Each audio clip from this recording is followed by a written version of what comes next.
10 creds? 15! 25! Sold. For Kael Morgan. The single, swollen sun of Veridia had already scorched the crimson dust flats by mid-morning, turning the grav lanes into shimmering mirages. Kael, a human ex-pilot and current bounty tracker from the Terran Alliance, pulled his battered climate hat lower over his brow. The auctioneer's guttural barks ripped through the dry air, rattling off numbers like he was selling salvaged starship parts, not sentient beings. Next up, strong biometrics, no recorded anomalies. 12 cycles old. Low vocalizations, no need for chatter. What she lacks in speech, she makes up for in pure genetic fortitude. Kael wasn't here to acquire a soul. He'd ridden his Iron Mare hoverbike into Port Starlight, a sprawling, multi-tiered complex of durasteel and plasma conduits for supplies. Recharge cells, nutrient paste, maybe a little hope if the market hadn't run out. But something in the auctioneer's tone, a casual cruelty, a ripple of shame hidden behind bluster, made Kael pause. A small being stepped onto the auction block. Barefoot, with a tangle of bioluminescent hair the color of deep space nebulae, and a long, thick sensory braid that looked like it had been self-tied 100 times. Her tunic was too large, her leg wraps torn. She didn't cry. She didn't tremble. She just stared out over the holographic crowd, her eyes like swirling storm clouds of raw energy, ancient and weary, as if none of it could touch her. Kael felt a gut twist he hadn't experienced since the border wars. Do I hear 10 creds? A Grellian in a tattered flight vest, his multifaceted eyes blinking rapidly, and a faint scent of fermented algae clinging to him, shouted. 10, 15, Kael blurted before he even realized he was speaking. The crowd of various alien species turned. Kael hadn't acquired anything in cycles, not since his life partner passed and the solar flares turned his atmospheric farm into a ghost station. 20, the Grellian snapped. 25, Kael said louder, jaw tight. The auctioneer, a towering Vorlog with iridescent scales and 4 powerful limbs, smiled, a flash of serrated teeth. We have a bidding war. 30. The Grellian hesitated, then spat a glob of viscous green fluid onto the durasteel floor. Not worth it. That unit's cursed. Sold to Mr. Kael Morgan. The gavel, a sonic vibrator, cracked like thunder. The girl didn't flinch. They rode back in silence, the girl perched precariously behind Kael on his old Iron Mare hoverbike. She didn't ask where they were going. She didn't ask anything. Kael cleared his throat. Name? Nothing. You got one, right? Still nothing. He sighed. I'll call you Clara then. That all right? She didn't nod. She didn't shake her head. She just stared at the horizon where the crimson dust met the bruised purple sky, as if it might give her back something she'd lost. The atmospheric farm came into view at dusk. Fields of nutrient reclamation towers looked like ancient bones, and the perimeter fence, half-eaten by solar winds, leaned west as if tired of standing. Kael helped her down. This is where we work, he said. Ain't much, used to be better. Still no response. You'll sleep in the module's loft. Got a cot up there. We activate nutrient rechargers at dawn and sunset. Work in between. That suit you? Clara finally looked at him, truly looked. Not with fear, but with something closer to defiance. I ain't nobody's property, she said, her voice like wind over fractured crystal. Kael blinked. It was the first time he'd heard her speak. You ain't, he replied quietly. But you do your part, same as me. She stared at him a moment longer, then climbed the ladder to the loft without another word. Morning came with heat already radiating off the dust flats. Kael found Clara outside, trying to activate the moisture vaporator. It hummed with effort but yielded nothing. Dried up, he said, taking the activation handle. We haul from the subsurface reservoir now. 2 clicks. Takes a strong back and stronger will. She rolled up her sleeves of the oversized tunic and grabbed a filtration bucket. They walked side by side in silence. The path to the reservoir wound through ancient, gnarled stone silk trees and past the remains of forgotten modular homes. Clara didn't complain. She didn't tire. She carried water like she'd done it 100 times. By the end of the day, she had hauled purified water, fed the synth fowl, gathered processed protein units, and even repaired part of the sagging perimeter fence with nothing but salvaged circuitry and a heavy rock. You ever fixed fencing before? Kael asked. No. How'd you know how? Watched. Kael nodded. Smart unit. She looked at him sideways. Ain't what the others said. He let that sit between them for a while. Others ain't here now, he said. That night, Kael sat by the plasma hearth, nursing a tin of nutrient paste. Clara sat across from him, wrapped in an old thermal blanket. Her face was smudged with dust, and her sensory braid was looser than before. You got kin? He asked. She didn't answer at first. My genetic donor died 2 cycles ago, she said finally. My guardian sold me to settle a debt. Kael's jaw tensed. I'm sorry. Clara's eyes, those swirling storm clouds, flashed. You paid for me, didn't you? Just like him. He stared into the plasma flames. I paid to keep you from beings worse than me. That seemed to surprise her. You ever lose someone? She asked. Kael nodded slowly. Life partner, daughter. A long time back. Clara didn't say she was sorry. She just looked at the hearth, like maybe she understood something about him now. Before resting, she stood in the entrance of the main module and looked out across the dust flats. The distant nebulae pulsed into life, soft and shy. Why'd you name me Clara? She asked. Kael didn't look up from where he was oiling a data pad. It was my daughter's name, he said. She didn't answer, just stood there, her silhouette sharp against the darkening sky. Then, like it took everything in her, she whispered, All right then. Clara will do. Clara worked like she was born for it. At dawn, she was already out by the synth-foul enclosure, scattering nutrient pellets. By mid-morning, she'd scrubbed the rust off the vaporator handle and coaxed 2 good filtration buckets of water from it. She didn't wait for orders, just watched Kael, mimicked his movements, and filled in the gaps before he even asked. Kael noticed, but he said nothing. Compliments were like rare earth minerals, hard-earned and too heavy to toss around carelessly. But something was changing. She hummed sometimes, softly under her breath, while sweeping the module or kneeling in the hydroponics bay. Kael didn't recognize the tune, but it stuck with him like a ghost melody from a life he couldn't get back. That night, over boiled processed tubers and stale nutrient wafers, Kael cleared his throat.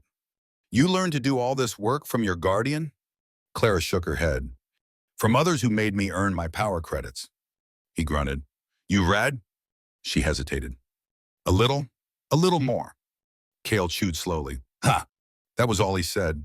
But Clara caught the twitch at the corner of his mouth. Almost a smile, almost. The air turned dry and sharp over the next few cycles. A wind blew down from the north, hot, restless, like it carried trouble in its energy signature. Kael watched the skies as if expecting them to split open. Clara noticed. Bad atmospheric event. He squinted toward the horizon. Maybe worse. By noon, the clouds were orange, not from rain, but from thermal bloom. Plasma fire, Kael muttered. He grabbed the terra shovel and raced to the edge of the nutrient fields. Clara followed close behind. The dust grass crackled underfoot. Ash, smelling of scorched metals, drifted through the air like dirty snow. Across the canyon, a wall of plasma flames climbed the ridge, devouring everything in its path. Stone silk trees exploded in the distance. Flocks of sky rays fled in mad, chaotic patterns. Help me with the reclamation trough, he barked, urgency cracking his voice like a whip. Together, they dragged purified water to the main module, doused the roof, shoveled dirt into buckets. Kael moved like a man possessed, and Clara didn't falter. Not once. As the fire closed in and Kael ran to unbar the gate to the biocapper enclosures, the creatures refused to move at first, panicked by the smell of superheated plasma. Clara, eyes wide with fear, stepped in front of one, grabbed its automated halter, and whispered something Kael couldn't hear. The creature calmed. She led it into the open and slapped its flank. It bolted. She did the same with the rest, the synth-fowl, the biocapra, the old mech mule. The plasma fire didn't cross the canyon, but it licked the edges like a thread. By dusk, everything was covered in ash, but the main module still stood. They sat on overturned filtration buckets outside the smoldering fields, lungs full of acrid smoke, faces streaked with soot. Kael stared at her, chest heaving. You all right? Clara nodded slowly. You? I've seen worse, he said, then paused. You were brave. She didn't answer, just looked at the blackened ridge. I thought I was going to phase out, she said finally, her voice small. Kael wiped his face with a rag. We all do, every time something big comes. That's how you know you are still living. The next morning, Kael found her sitting in the module with a charred emberfinch cradled in her hands. Its wing was burned, but it was breathing. You're wasting energy, he said, but without bite. Clara didn't look up. If it were me, I'd want someone to try. He said nothing, just watched her. A few minutes later, he brought a salvage crate lined with a rag and set it beside her for the bird. Put it near the hearth, he said. Might help. Clara looked at him. Really? That old defiance softened into something new. Thank you, she said. Kael just grunted and walked away, but behind his eyes something stirred, a crack in the wall. That night, as the wind cooled and the sky cleared, Clara came down from the loft, holding a small data crystal encased in leather. She held it out. Can you access this? Kael stared at it. It was a personal log, handwritten data faded, the leather casing nearly falling apart. I used to, he muttered. Not much anymore. Clara initiated the old system and read aloud. Cycle 3, September. Still no atmospheric precipitation. Guardian says the subsurface reservoir is down another decimeter. Donor says we'll manage. I believe her. She looked up. My genetic donors. Kael's throat tightened. You kept it all this time? She nodded. Even when I didn't have basic rechargers. He reached for the data crystal but stopped. You mind reading more? Clara smiled, just a little. Okay. She read until the plasma lamp sputtered low, pages about growing synthetic squash, about cold mornings, about a young being who still believed the universe could be kind. Later, after she'd gone back up to the loft, Kael sat by the hearth, her donor's data crystal on his lap. He hadn't touched another's words in cycles. He reached into the old salvage crate by the hearth and pulled out a bundle of data slates tied in synthetic twine, edges worn thin. He hadn't opened them in cycles. They were from his daughter, still sealed. He held them in his hands for a long time, staring at the holographic handwriting that once filled his world. Finally, he whispered to no one, maybe it's time. And he placed them on the table, right next to Clara's data crystal. The morning after the plasma fire, the sky was too blue, like Veridia had forgotten what had just happened. Clara sat by the subsurface reservoir, barefoot in the soft, moist ground, her leg wraps hitched above her knees. The emberfinch had survived the night, nestled in the salvage crate near the hearth. She named it Ember. Kael watched her from a distance. She'd changed, not just the dust under her nails or the way her muscles moved with quiet strength, but her eyes. Still stormy, but not hollow, like someone had lit a navigation beacon behind them. When she came back up the trail, she saw the data slates on the table. Her donor's data crystal was beside them. She paused. Yours? Kael nodded. From my daughter. Clara moved slowly, as if not wanting to break the spell. You going to access them? I think I need to. He untied the twine. His hands trembled. The first data slate was dated 8 cycles ago. He initiated the playback. Dear Father, Mother said I shouldn't transmit, but I had to. I know you're hurting. We all are, but you don't have to carry it alone. Please come see us. I made nutrient gel like you used to love. Clara! Kael stared at the words as if they were energy spikes driven into his chest. Clara. The name wasn't a coincidence. He'd given her the name on instinct, muscle memory, but now he looked up at the being standing across from him, her hair braided like his life partner used to do for their child. You look like her, he whispered. Clara frowned. Like who? He swallowed hard. My daughter, the one I lost. There was silence between them, heavy, raw. She phased out? Clara asked. Kael shook his head slowly. She left. Why? Because I sent her away. He turned toward the hearth, ashamed. My life partner died. I couldn't breathe. Couldn't sleep. I pushed people out. I thought if I cut the pain out, I'd heal faster. But all I did was bleed slower. Clara said nothing, just sat beside him. He handed her the data slate. She played it again, lips moving. After a long moment, she said softly, you should transmit back. Kael gave a dry, bitter laugh. It's too late. No, Clara said. If someone transmitted to me, I'd want to know they still remembered. Later that cycle, Clara brought in the last of the processed protein units and found Kael sitting with a datapad and stylus. He scratched slowly, deliberately. His hands shook, but the words came anyway.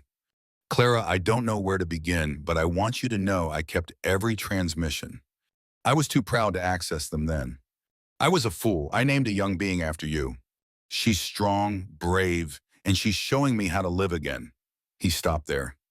Didn't sign it. Didn't encrypt it. Just left it on the table. Clara accessed it once, twice, then without a word, she folded it carefully and slid it into one of the empty data envelopes. Tomorrow, she said, we'll ride to Port Starlight, find a comm hub. Kael looked at her. You sure? She nodded. I think you both need it. They rode at dawn through golden nutrient fields and scorched earth. Clara clutched the encrypted data envelope in her fist. In Port Starlight, they dismounted near the comm hub. People watched them, especially Clara, who didn't look like she belonged to anyone. The comm clerk, a multi-eyed sea thing with tentacles that twitched nervously, eyed them wearily. Can I assist you? Kael stepped forward. I need to send this. He placed the envelope on the counter. Clara Morgan, no return address. Just send it. The clerk looked confused but nodded. As they turned to leave, someone called out from across the street. Well, I'll be damned. Look who it is. Kael Morgan. Thought the solar flares swallowed you whole. When it was Daniel Croft, the Vorlog who once tried to outbid him for Clara. He tipped his head, a gesture of mock respect toward her. Little unit still working out that debt? Kael stepped in front of Clara, eyes cold. She's not a debt. She's a sentient being. Croft sneered. You keep telling yourself that. Kael's fists tightened. Clara stepped forward. You didn't win. Croft blinked. What? You didn't win, she said again, louder. You tried to acquire me, but I'm not for sale. People stopped to look. Murmurs followed. Croft's scales flushed crimson. He spat and walked away. Kael looked at her. You didn't have to say anything. Yes, I did, she replied. I've been silent too long. That night, back at the atmospheric farm, they activated the plasma hearth and shared a stew made of what little they had. Processed tubers, protein paste, a scrap of synthetic meat. Clara reached into her pocket and pulled out a small, faded holographic image. It was old and bent, but the image was clear, her genetic donor smiling, holding a small Xenon infant. Me, Clara said. Kael held it gently. She looks benevolent. She was. He gave it back. I hope I'm doing right by you. Clara looked at the plasma flames. You are now. In the silence that followed, a spark jumped from the flames and disappeared into the night. The crimson dust flats beyond them swayed with a soft, ionized wind. Kael turned to Clara. We got land, we got time. Maybe it's not too late to grow something again. Clara smiled faintly. Not too late. They sat like that until the nebulae emerged, not speaking, just two souls stitched together by fire, silence, and the long, hard road of redemption. Spring came slow and stubborn that cycle, like a tired traveler dragging its magnetic boots. The land was scarred, black lines where the plasma fire had raked its claws. The main module still stood, but the perimeter fence had collapsed in places, and the hydroponics bay was more ash than earth. But Kael had tools, Clara had fire. Together, they had just enough hope to start again. They began with the garden. Clara knelt beside the enriched soil, scraping away the dead crust. Nothing will grow here. Kael crouched beside her, running the dirt through his fingers. Not yet, but it will. How do you know? He looked toward the horizon. Because this land's like us, burned but not broken. Clara stared at the dirt, unsure if she believed him, but still she dug. They cleared the patch inch by inch, turning the soil, mixing it with recycled waste and ashes, adding bits of crushed nutrient bone from the cookpot. Kael explained that even energy depletion had its use, that nothing truly ended. It just changed form. That night, they planted their first seeds. Not many, just Veridian carrots, Xenon bulbs, and a few stubborn protein beans Clara found in a drawer. She named each row Strength, Patience, Second Chances. Kael raised an eyebrow. Second chances? Clara smiled. For us? For everything. Each morning, Clara checked the patch before nutrient activation. She spoke to the soil like her genetic donor once did. Kael watched her from the module's porch, sipping weak stimulant fluid. She's talking to dirt now, he muttered. Great spirits help me. But secretly, he hoped the dirt was listening. When the atmospheric purges finally came, they came hard. Thunder rolled across the dust flats like a heavy dropship charge. The wind howled against the viewport shutters, but Kael's roof held, his module held, and the patch, now softened by the storm, drank deep. In the morning, Clara burst through the door, soaked but grinning. They sprouted, she yelled. He followed her outside. Sure enough, tiny green shoots pushed up through the blackened earth like brave little soldiers. Clara knelt, brushing the soil gently with her fingers. Kael said nothing.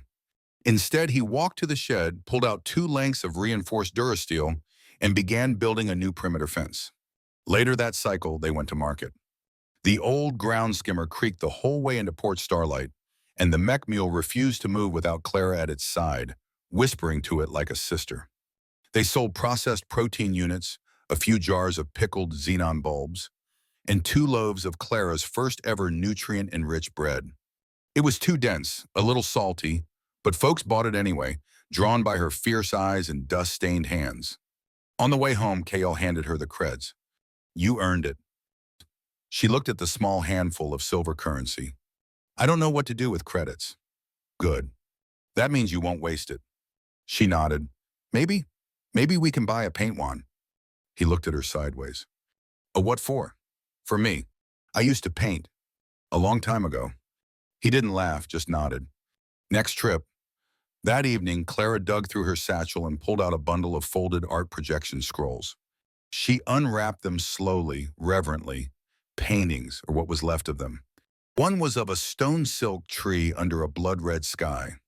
Another, a young Xenon with wild glowing hair and empty eyes. She spread them on the table. Kael stared. You did these? Clara nodded. Before I forgot who I was. He pointed to the one of the young Xenon. She looks angry. She was. He looked at Clara. She still? Clara paused.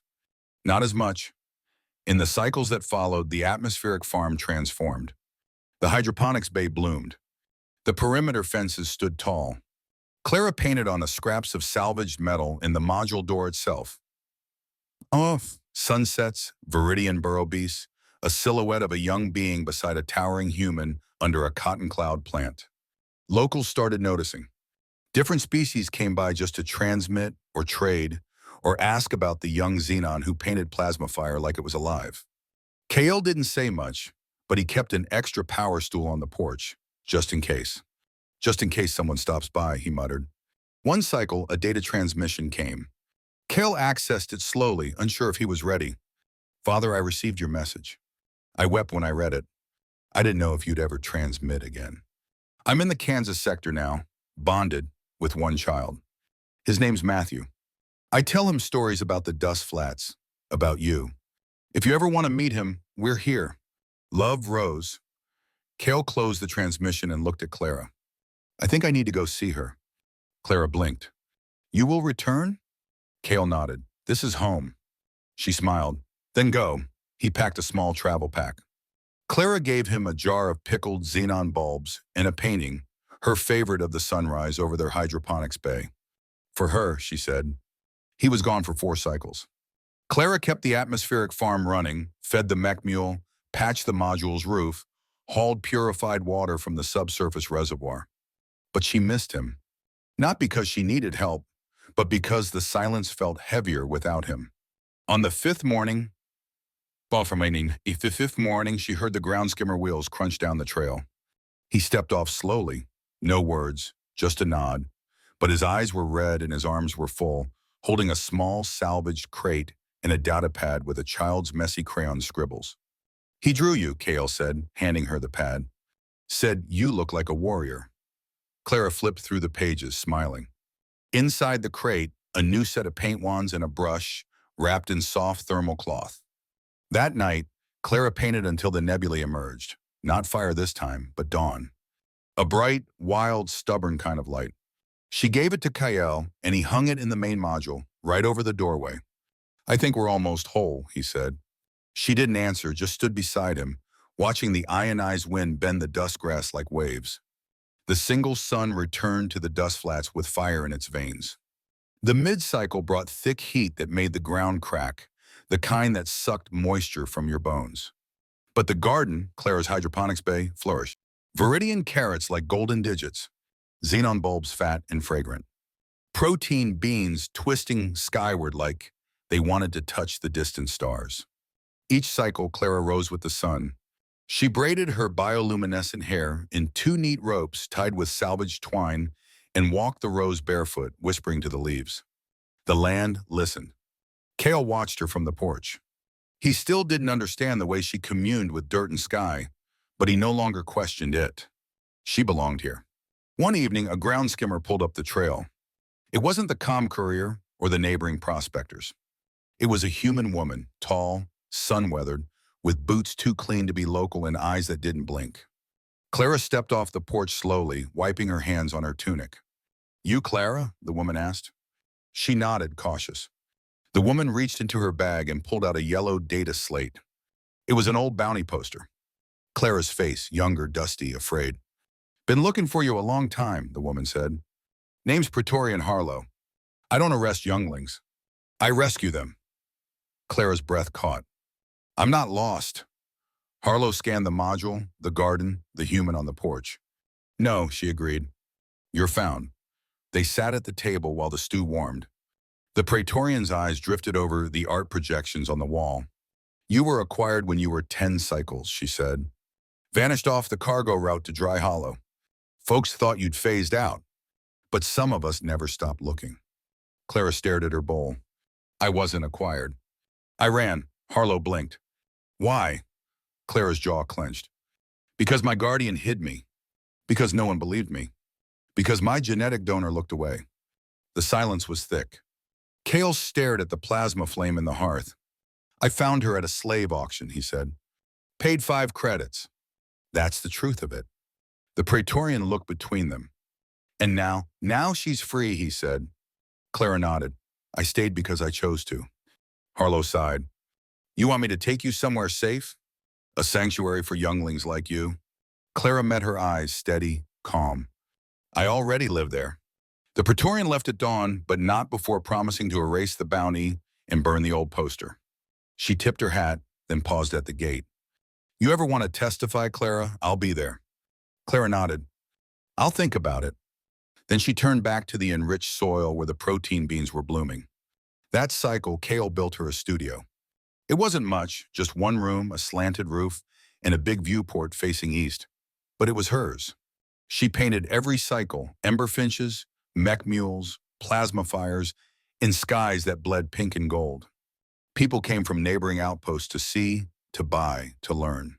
One Seathan woman offered her 20 credits for a piece. Clara wept when she handed it over. "It's just colors and salvaged wood," she whispered. "No," Kael said. "It's your voice."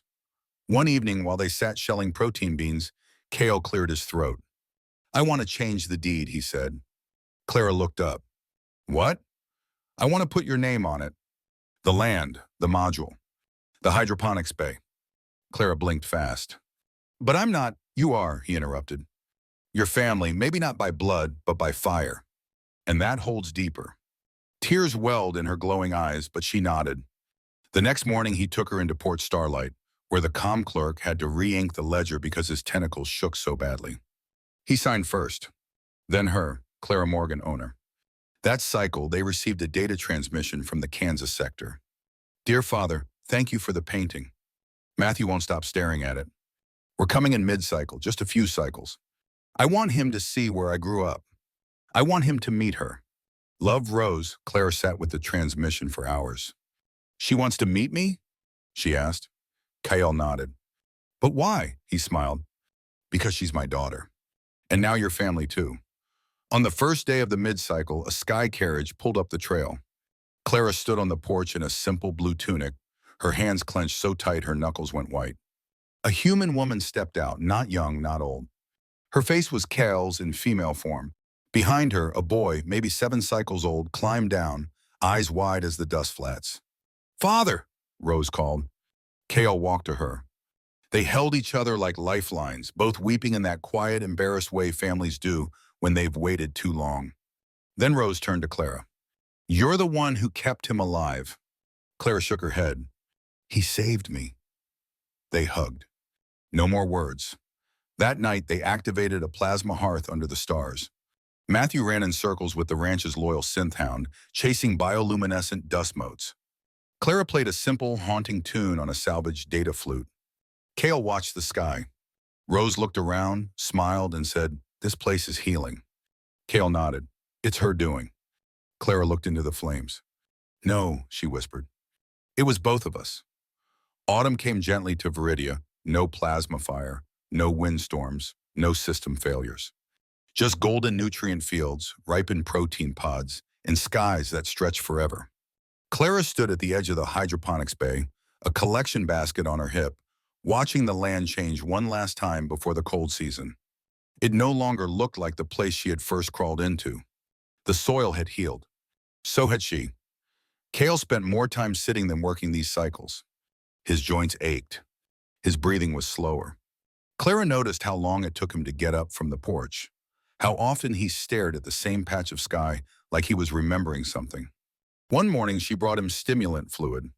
He didn't take it. "I think," he said, "I'd like to see the great bio-ocean." Clara blinked. "What?" He smiled. "Always wanted to. Heard it's loud and endless, like thunder you can touch." She sat beside him. "Then we'll go." He looked at her. "It's a long journey." "You don't have to." She touched his hand. "You're not doing it alone."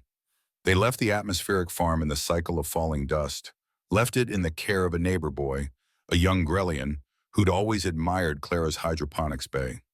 The ground skimmer was loaded with a thermal quilt, jars of pickled Xenon bulbs, 2 paint wands, and an encrypted transmission from Rose wishing them safe travels.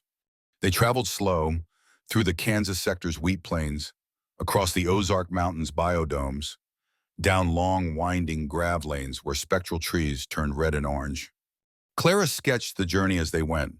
Faces of strangers, crooked settlements, a river that looked like liquid glass. Kael told stories about his first mech mule, about a solar storm that carried a biocapra 2 clicks, about the time he got lost in the bioforest for 3 cycles and survived on glow dandelions and sassafras berries. Clara laughed. She hadn't laughed like that in cycles. They reached the great bio-ocean in late November. It was wilder than Clara imagined.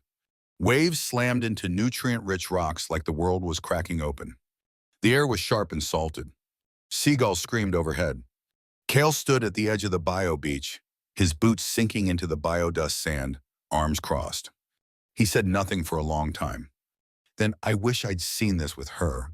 Clara stood beside him. "You're seeing it now. For both of you." He nodded. The ionized wind caught his climate hat and flung it into the water. He didn't chase it, just smiled. They stayed in a small module overlooking the shore. Clara painted every morning, capturing the bio-ocean in shades of blue, gray, and fury. Kael sat by the viewport, reading transmissions from Rose, watching the seagulls. One morning, Clara woke to find him still in his chair, eyes closed, at peace. The stimulant fluid had gone cold in his cup. The farewell ceremony was simple. Clara wore black but painted a shimmering bioshell on the salvaged pine box lid, blue and gold, with a single line of green seagrass curling through the waves. She buried him near a dune with a memorial stone that read, "Elijah Morgan, burned but not broken." He planted hope where none should grow. She returned to the atmospheric farm alone. The module waited quietly, dust motes floating like ghosts in the light. The hydroponics bay had gone to seed, but the enriched soil still breathed. Clara unpacked her art projection scrolls, hung new paintings on the walls. In the main module, she found Kael's old climate hat and hung it beside her own. For cycles, she didn't speak much, but the land understood. Spring came again. Younglings from the neighboring settlement came to learn painting. Genetic donors brought seeds to trade. Old prospectors came just to talk to someone who knew silence better than most. Clara opened a school in the main module. She called it Ash Roots. On the sign, she painted a young Xenon standing on blackened earth beneath her feet, green shoots curling skyward. One cycle, a teenage Xenon wandered up the grav lane. Tattered tunic, quiet eyes, arms wrapped around herself like a shield. Clara saw the signs right away. She invited her in for nutrient bread and stimulant tea. The young Xenon didn't speak for 3 cycles. Then suddenly, "Are you the being who used to be property?" Clara nodded. The young Xenon looked at her. "And now you own land?" "Yes." "And people come here to paint?" "They come here to heal." The young Xenon wiped her nose on her sleeve. "I don't want to be afraid anymore." Clara reached for her hand. "You're already halfway there." That cycle, Clara painted her biggest canvas yet. It showed a Veridian dust flat and plasma flames, fierce and wild. But in the center, untouched, stood a young Xenon with her arms outstretched. Behind her, an old human smiling with his climate hat in his hand. Beneath the painting, she scrolled the title, "The Fire Doesn't Win." By autumn, her name spread beyond the quadrant. A data journalist came, wrote an article called "The Being Who Rose from Ash." And she was invited to speak in the core city, offered a gallery, even asked to publish a book of her art. But she turned them all down. "I've already told my story," she said. "It's written in the soil." Cycles later, on a warm September evening, Clara sat on the porch beside a new young Xenon. Young, strong, still learning. The ionized wind carried the scent of nutrient vines and wild dust grass. The sun dipped low. Clara closed her eyes. She could still hear Kael's voice in the breeze, still feel the rhythm of the land, still believe that even the burned can bloom again.